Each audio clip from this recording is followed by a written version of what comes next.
Cheese போட்டுக்கலாம்.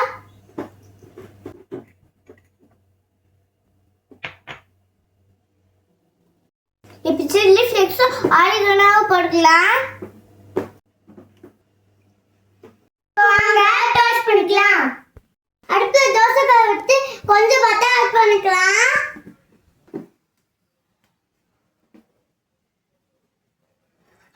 Ready பண்ணி வச்சுக்கிற பிரெட்டை டோஸ்ட் பண்ணிக்கலாம்.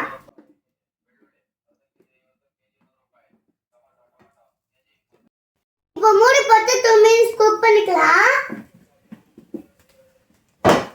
இப்போ 2 மினிட்ஸ் வெயிட் பண்ணுங்க. சீஸ் பிரெட் ரெடி ஆயிடுச்சு. எப்படி இருக்குன்னு கமெண்ட் பண்ணுங்க. பை.